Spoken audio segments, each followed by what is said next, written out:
Pois bem, ainda não foi hoje, né, a primeira vitória do Fortaleza na Série A. Estamos falando da 8ª rodada, o Fortaleza tem um jogo a menos que vai ser pago no próximo meio de semana contra o Ceará no Clássico Rei, um jogo atrasado, porém não venceu no Castelão o Juventude, outro time de zona do rebaixamento, que não vem numa fase tão boa também, perdeu a última partida em casa para o Palmeiras, conseguiu arrancar um ponto na Arena Castelão, deixando o Fortaleza também fazendo um pontinho, continuando na lanterna da Série A do Campeonato Brasileiro. Hugo do Vale comentou o jogo comigo e vai detalhar agora o que foi que aconteceu para esse um pro Fortaleza, um também pro Juventude. Passo a bola para você, Hugo.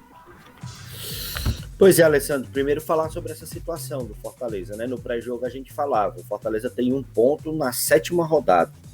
É bem verdade que ele só tem 6 jogos, né? Mas um jogo é Clássico Rei, então não dá para poder a gente fazer nenhum tipo de prognóstico. Se fosse qualquer uma outra equipe que o Fortaleza fosse jogar, dava para poder a gente fazer algum tipo de análise. Seja contra o Palmeiras, é muito difícil. Não, vai ser contra um Juventude, por exemplo, pode ser que ganhe. Mas Clássico Rei é bem complicado, principalmente pela situação das duas equipes que estão na zona de rebaixamento. E a gente também alertava, né, que o Fortaleza, esse ano, na 7ª rodada, tem 1 ponto. O Grêmio, ano passado, ele tinha 2 pontos, mas tinha uma outra situação. O Grêmio, com uma vitória, ele não só saía da lanterna, mas ele também sairia da zona de rebaixamento. O Fortaleza, mesmo vencendo hoje, né, ou mesmo vencendo o Clássico Rei, ele não sai da zona de rebaixamento e talvez não saia nem da lanterna. Então é bem preocupante essa situação. Por mais que a gente saiba que o Fortaleza tem um time sólido, por mais que a gente saiba que o Fortaleza é um time que joga para frente, busca resultado, no Brasileiro não está acontecendo. É bem verdade que a gente tem um time aí que já foi tetracampeão cearense, já foi bicampeão da Copa do Nordeste e está na próxima fase num feito maravilhoso na Libertadores. Só que tudo isso tem que ficar para trás. Quando entra num jogo do Campeonato Brasileiro, ele tem que focar no Campeonato Brasileiro porque está precisando. E mais perigoso ainda, o Fortaleza hoje, não só ele, mas como todos os times no Brasileiro, enfrentam equipes que no ano passado não estavam tão motivadas e não estavam tão bem estruturadas. Sem falar nos times que saíram da Série B do ano passado e estão na Série A. Destaque para o Botafogo, que ganhou do próprio Fortaleza. Então, o nível da competição também subiu um pouco. Não estou dizendo que ano passado o Fortaleza ficou em 4º colocado, por isso ou por aquilo, foi jogando bola. Mas há de convir que times como Fluminense, São Paulo, Corinthians, né, foram times que foram muito abaixo. Para você ter ideia, o São Paulo ano passado estava na zona do rebaixamento. Hoje ele está brigando pela liderança. Então são times que se estruturaram e trazem uma competitividade maior para o Campeonato Brasileiro. E por isso a gente tem que ficar preocupado. No jogo de hoje, o Fortaleza veio para o jogo de uma forma correta. Time todo completo, só ficou de fora o Tite e ficou de fora também o Hércules. O Hércules por contusão. O Tite ainda se recuperando dos 2 dentes que perdeu, né, mas ainda não tanto à disposição. Fortaleza não comprometeu, o Fortaleza não deixou de jogar para frente, o Fortaleza não deixou de ser incisivo, mas pegou pela frente um time comandado por um técnico que já vem se destacando há algum tempo. O nome dele é Eduardo Batista, que fez um excelente trabalho no Sport Clube do Recife, passou pelo Palmeiras e passou pelo Fluminense, não foi tão bem, mas vem se reabilitando dentro do cenário como treinador. E o Juventude é o time que deu a oportunidade para ele na Série A. Não é aquele time de encher os olhos, mas é um time que dentro das suas limitações vem conseguindo os seus pontinhos, como esse fora de casa.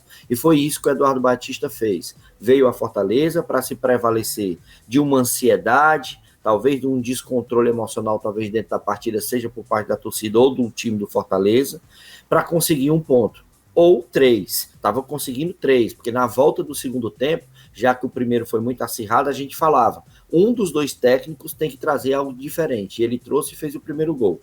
Já o Fortaleza conseguiu um empate e por isso ficou.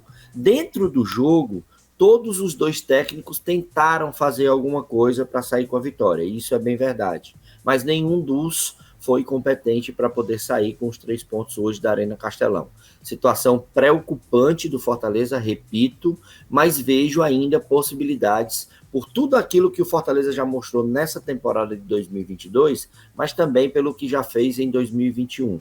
Acho que é focar no próximo jogo, é como eu falei, é uma incógnita, é um clássico rei. Ceará não está tão bem, mas dentro da competição está melhor do que o Fortaleza e não vai vender barato. Ele vai querer justamente que o Fortaleza fique no mesmo canto onde ele está, assim como o Fortaleza vai querer chegar mais próximo do Ceará, já que com o empate ou com a vitória ele chega aos 5 pontos, né? E o Ceará tem 6.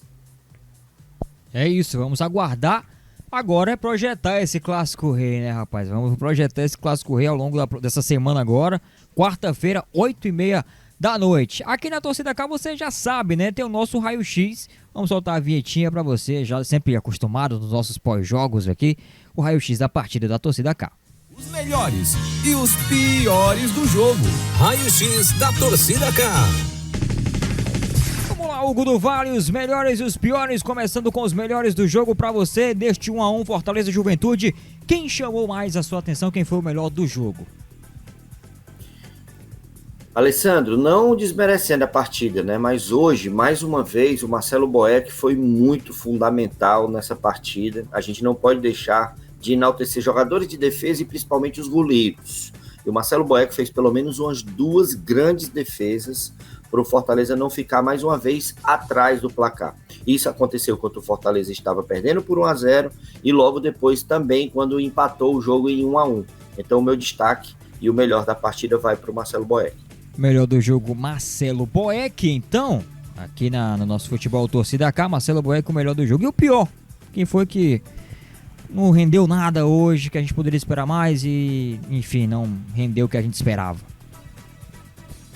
Cara, eu poderia votar no Zé Wellison, né? Mas pelo gol que ele fez, não dá para poder a gente votar. Verdade. Eu não gostei muito da movimentação, né? E também pelo que ele se propôs. Também tá muito difícil, né? Substituir o Hércules, esse garoto que vem jogando muita bola.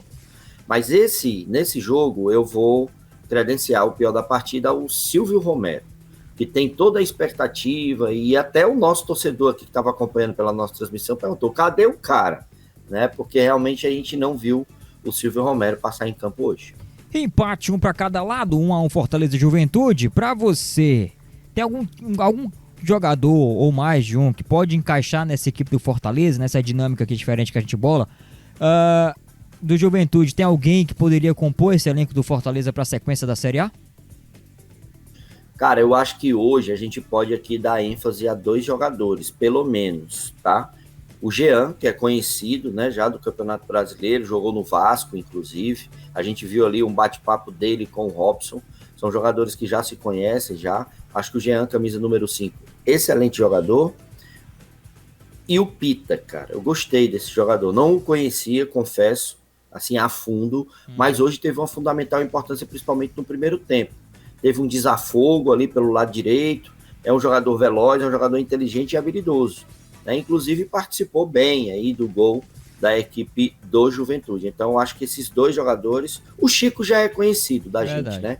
É um jogador que hoje apresentou um bom futebol, mas levando em consideração o nível que hoje já está o Fortaleza, acredito que ele não teria uma chance de encaixar no Fortaleza. Mas hoje o Chico também merece destaque. Mas Pita e Jean, acho que são os 2 jogadores que poderiam estar no Fortaleza. Treinador por treinador, então. Juan Pablo Vojvoda ou Eduardo Batista? Cara, eu sou suspeito a falar porque eu gosto desses 2 treinadores. Mas venho acompanhando já há algum tempo o Eduardo Batista. Tanto é que quando o Enderson saiu do Fortaleza, né, e o Fortaleza estava procurando um treinador, eu sugeri o Eduardo Batista. Quando o Guto saiu do Ceará, e aí precisavam de um treinador, eu também sugeri o Eduardo Batista. E hoje o Eduardo Batista consegue um resultado muito bom na Arena Castelão. Principalmente pela forma que ele jogou, o planejamento que ele teve dentro da partida, que quase sai com a vitória. Tá, e portanto hoje Eduardo Batista no treinador por treinador aqui. É isso, mais um jogo, o jogo de número 17 na história entre Fortaleza e Juventude. O empate agora é o mais novo vencedor deste confronto. Eram 7 empates e 7 vitórias do Fortaleza com 2 vitórias do Juventude. São 8 empates agora, 7 vitórias do Fortaleza e 2 do Juventude. Agora tem nada mais nada menos que o Ceará pela frente no Clássico Rei. É isso, deixa o seu like, inscreva-se no canal, sempre os pós-jogos aqui, muito conteúdo pra você no canal da Torcida K no YouTube.